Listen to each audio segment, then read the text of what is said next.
The best way to see Windermere in the beautiful English Lake District is from the water, and Windermere Lake Cruises offer a range of cruises from Bowness.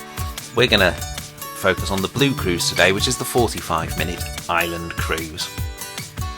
If you go along to the steamer pier at Bowness, there's the option of the Red Cruise that will take you up to Waterhead at Ambleside, or the Yellow Cruise that will take you down to Lakeside, and these will often be on the lovely big traditional steamships. But if you want a there and back round trip in less than an hour, then the Islands cruise is a good one to choose, and you see some very beautiful scenery on the trip. So let's have a look at the highlights of what you'd get. Now, I'd always recommend getting there early in the morning, but even on this early spring lovely day, there were some big queues for the cruises. They're very popular, so do bear that in mind when you're booking. Probably a good idea to book ahead, get there early so you can get a seat. Of course, there are the options of rowing boats or self-drive motorboats instead. There's everyone queuing for the Yellow Cruise.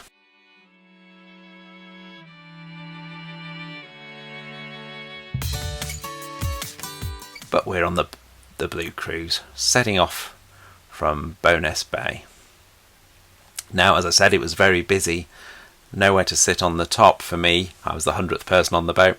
Bit more room downstairs, but on a lovely day like this, you want to be outside really. Although one advantage for being downstairs is you're near the snack bar. Get a cup of tea, packet of crisps or a chocolate bar. But yeah, I stayed out on the deck and enjoyed the beautiful views. So the boat leaves Bowness, starts heading north towards the top of Belle Isle. It's a good opportunity to have a look at Bowness Bay, which, if you like your Swallows and Amazons and Arthur Ransom books, featured as Rio in the books, and Belle Isle over there was Long Island. We head towards the north end of the Long Island, Belle Isle, across the lake towards the steep woods. There's some people going for the self-drive motorboat option, which is a good option if you want to just go wherever you like on the lake. And of course, another option, if you wanted to do that, especially if you're particularly adventurous, is to go for a kayak or a canoe. There are a few places around the lake where you can rent those, and particularly on a nice still day like this, that can be a really good fun way to see the lake.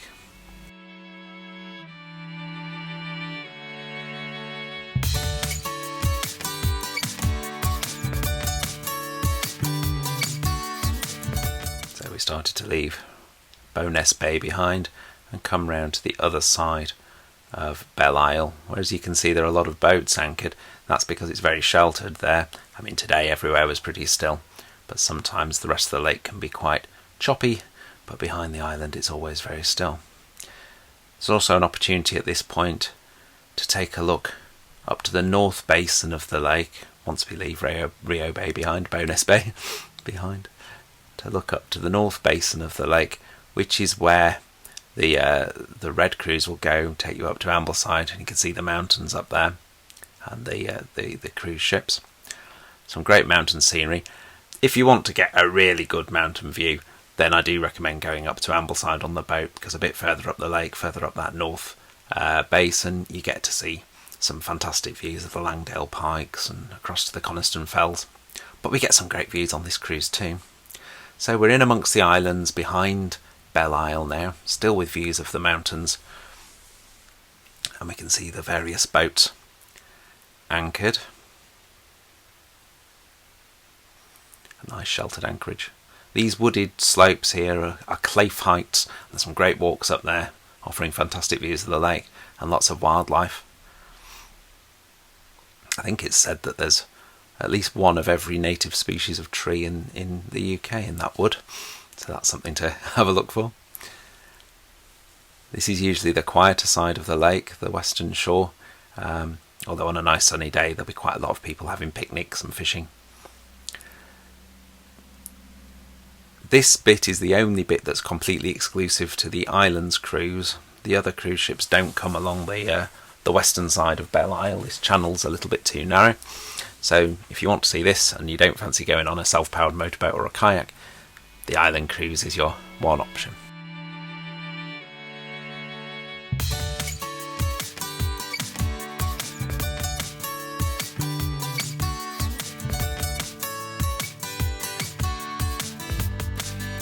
So a number of small wooded islands along this part of the lake, including the popular Lily of the Valley Islands, which quite a lot of people go out to on kayaks or small boats, as you can see them behind me there. And you'll quite often find that people have had a bit of a campfire or something on there, although there are some restrictions on that because of birds nesting at times of the year. So we carried on motoring down that channel between Belle Isle and the western shore of the lake.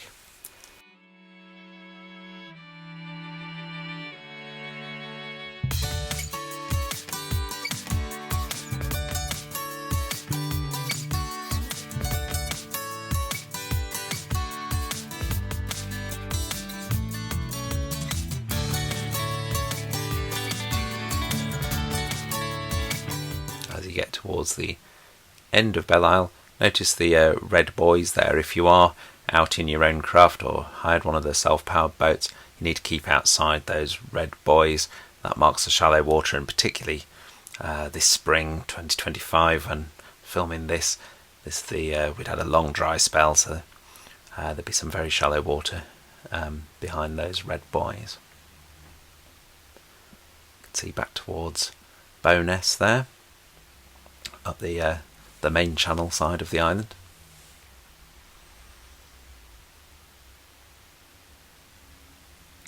Some cormorants drying their wings and sunning themselves on the little island that is located just off the south end of Belle Isle. Now, fans of Arthur Ransom and Swallows and Amazons will probably think, if that's Cormorant Island, there's not really quite enough room to hide Captain Flint's treasure chest, but there are some very obliging cormorants.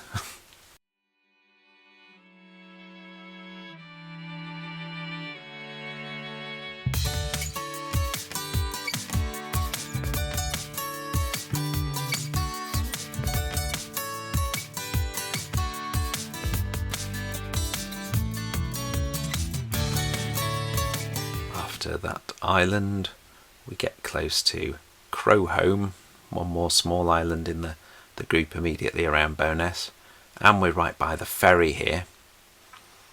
Just coming around Crowholme, which often has a few more cormorants on it actually, if you like to spot the birds. The car ferry runs between Ferry House on this shore of the lake, across to Ferry Nab near Bowness, and saves people a very long drive round either down to the south of the lake or to the head of the lake.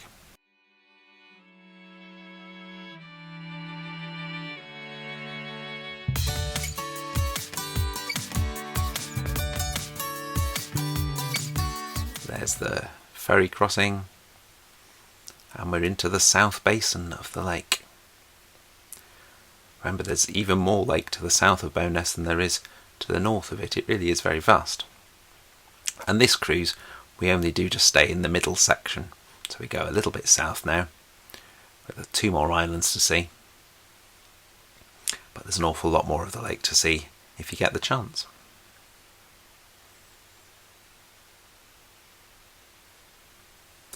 This is the Claife viewing station, perched on the hill near the ferry. It's owned by the National Trust, and you can go and visit it. There's a nice cafe there as well, and the views are fantastic, looking out across the lake, both across the lake towards Ramphome. I'll tell you a little bit more about the lovely island of Ramphome in a moment, and also down the lake and up the lake. Some really great views there, so definitely worth a visit. So there is the viewing station. It's only a short walk from the ferry or from the road. There's a car park there too. But it can also be the start of more adventurous treks up into the trees. So I was mentioning Ramphome, one of my favourite islands on Windermere. If you are a fan of Swallows and Amazons and the books of Arthur Ransom, a number of islands across 2 or even 3 lakes have occasionally made a claim for being Wildcat Island, and the truth is it's probably a combination of more than one. And while Peel Island on Coniston Water is the island that most often gets mentioned, that one there, Ramp Home on Windermere, has a pretty good claim as well. We'll see it a bit closer too on the way back up the lake. There is Ramp Home from the south.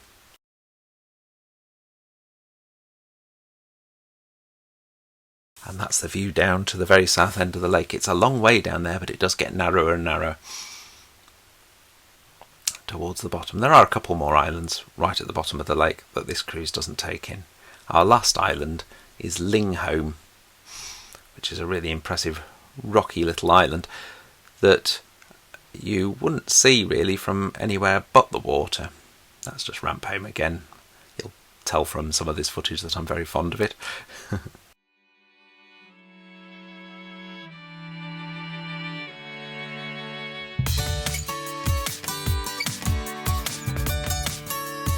The view from this end does look very much like Arthur Ransom's illustrations of Wildcat Island from the south in Swallowdale.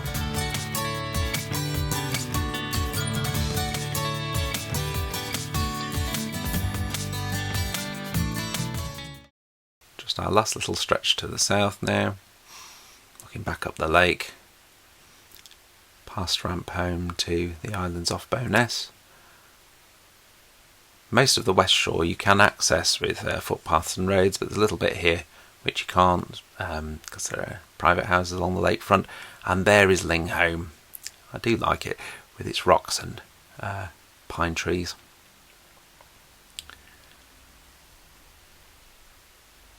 And that's our southernmost island on this cruise. And from this point, the boat heads across the lake, across to the east shore, the more developed east shore, where there are more houses and roads and buildings, hotels, etc.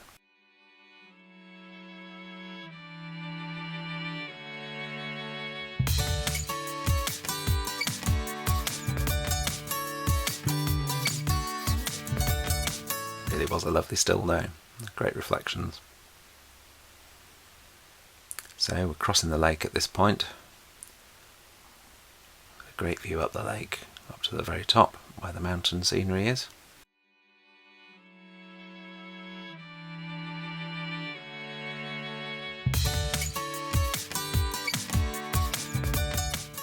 These boats are on the Yellow Cruise.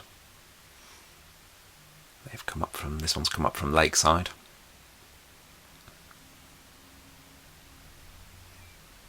That's where they've come from. Several miles from the foot of the lake. And there's one coming the other way from Bowness heading to Lakeside.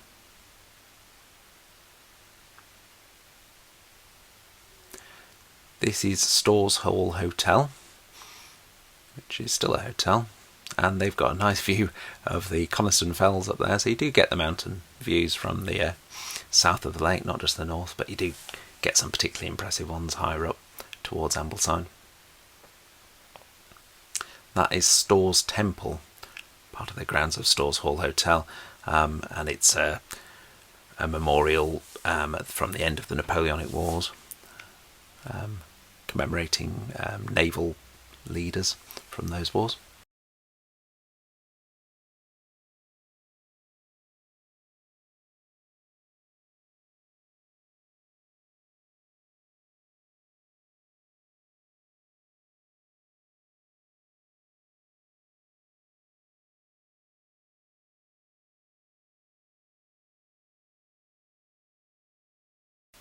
Up on the hill is Blackwell Arts and Craft House, definitely worth a visit if you get a chance.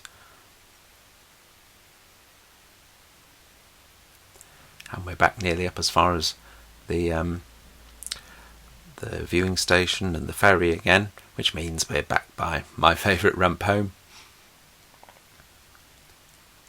Now these days, rather than explorers and pirates camping on the island, You tend to find herons and cormorants and geese, and they do have a tendency to kill off some of the trees, unfortunately, as you can see there.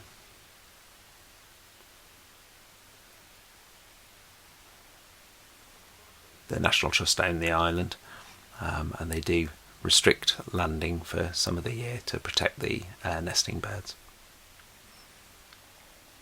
Again, you'll see the red buoys marking the shallow water.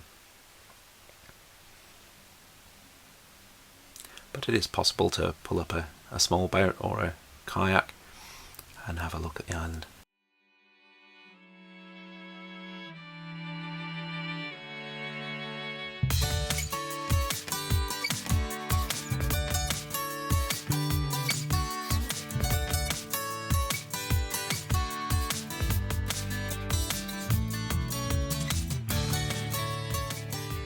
In the BBC series that was made in the 1960s of Swallows and Amazons, this was the island they used for Wildcat Island. There's the ferry, the car ferry, looking over onto the west shore. Nearly back.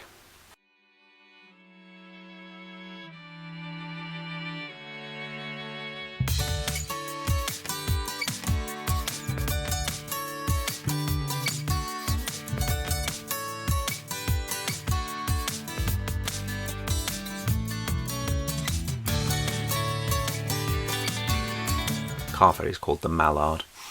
There are some apartments in that ferry house, and it's also used for freshwater biological research. So we're back at Belle Isle now. It's the only inhabited island on the lake, and you can just catch a glimpse of the roundhouse through the trees. There we go.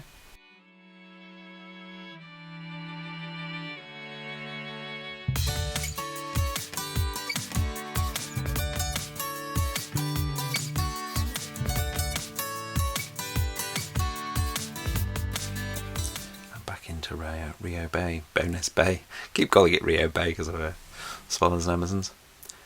Again, if you've seen the 1974 classic film of Swallows and Amazons, they used Bowness Bay for Rio, as was very clearly where Arthur Ransom had in mind. See those rocks in the bay? They look more prominent than ever because the water was pretty low at this time. And a last glimpse up the North Basin and then back where we've come.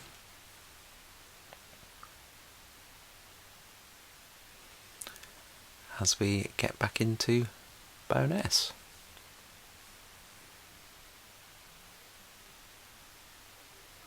That's the turn there with the steam coming out of it. Obviously that is an argument for going on one of the other cruises if you should want to, because they are classic boats. You can see a few of the hotels and shops around Bowness, some of the smaller launches. And we're back, so that blue dotted line is where we've been. The red one is the Ambleside cruise, and the yellow down to Lakeside. Hope you enjoyed coming on the Islands cruise with us. We'll have a look at some of the others another time.